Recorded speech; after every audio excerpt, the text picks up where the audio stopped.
Hello viewers, welcome to Appetizing Food Junction. இன்னைக்கு நம்ம சேனல்ல பன்னீர் கிரேவி எப்படி செய்யறதுன்னு பார்க்கலாம். பன்னீர் கிரேவி செய்ய தேவையான ingredients.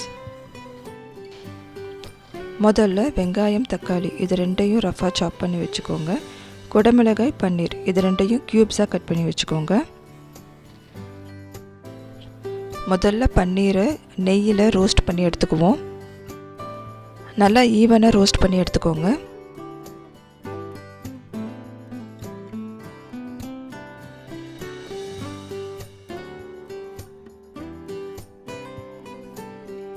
இந்த அளவுக்கு ரோஸ்ட் பண்ணி எடுத்துக்கோங்க. இப்போ நம்ம அதை தனியா எடுத்து வச்சிருவோம்.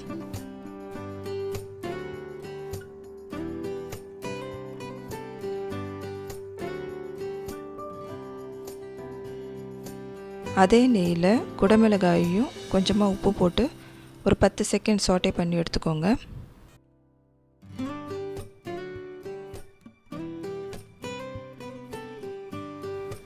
இது போதும். இப்போ நம்ம இதை தனியா எடுத்து வச்சிடலாம்.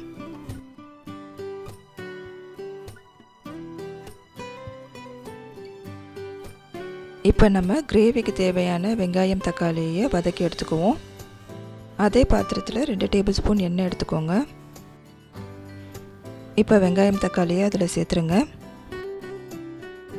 ஒரு அரை டீஸ்பூன் அளவு உப்பு போட்டுக்கோங்க.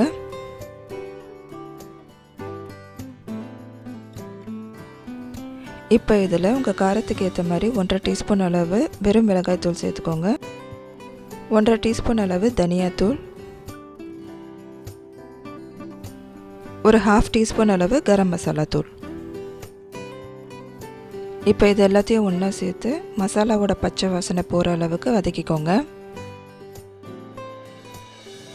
கடைசியாக நீங்கள் ஒரு 7 கேஷ்யூ நட்ஸை இது கூட சேர்த்துருங்க. அவ்வளோதான். இப்போ நம்ம ஸ்டவ் ஆஃப் பண்ணிவிட்டு இது ஆறுற வரைக்கும் கொஞ்சம் வெயிட் பண்ணுவோம். இந்த மசாலாவை நீங்கள் ஒரு மிக்ஸி ஜாரில் போட்டு இந்த மாதிரி ஒரு ஃபைன் பேஸ்ட்டாக அரைச்சி எடுத்துக்கோங்க. இப்போ நம்ம பன்னீர் கிரேவி செய்யலாம். ஒரு பாத்திரத்தில் 3 டேபிள் ஸ்பூன் அளவு எண்ணெய் ஊற்றிக்கோங்க. ஏலக்காய், பட்டை, லவங்கம், பிரிஞ்சி இலையை போட்டுக்கோங்க.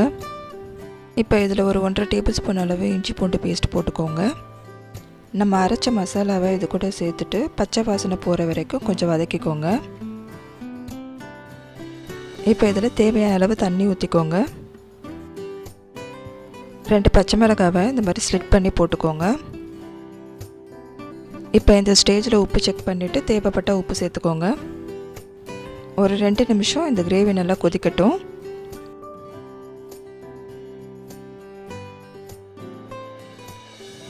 இந்த அளவுக்கு கிரேவி திக்காக இருந்தால் போதும். கடைசியாக இதில் நீங்கள் ஃப்ளேவருக்காக கசூரி மேத்தி சேர்த்துக்கோங்க. நம்ம முதல்ல ரோஸ்ட் பண்ண பன்னீரையும் கேப்சிகமையும் இப்போ இது கூட சேர்த்துடலாம். அவ்வளோதான். கடைசியாக ஒரு அரை நிமிஷம் மட்டும் இதை கொதிக்க வச்சுட்டு ஸ்டவ் ஆஃப் பண்ணிவிடுங்க. ரொம்ப குவிக்காகவும் ஈஸியாகவும் செய்யக்கூடிய இந்த டேஸ்டியான பன்னீர் கிரேவியை நீங்களும் உங்கள் வீட்டில் ஒரு வாட்டி ட்ரை பண்ணி பாருங்கள். ஓகே வியூவர்ஸ், இந்த வீடியோ பிடிச்சிருந்தா லைக் பண்ணுங்கள், ஷேர் பண்ணுங்கள், சேனலை சப்ஸ்கிரைப் பண்ணிக்கோங்க.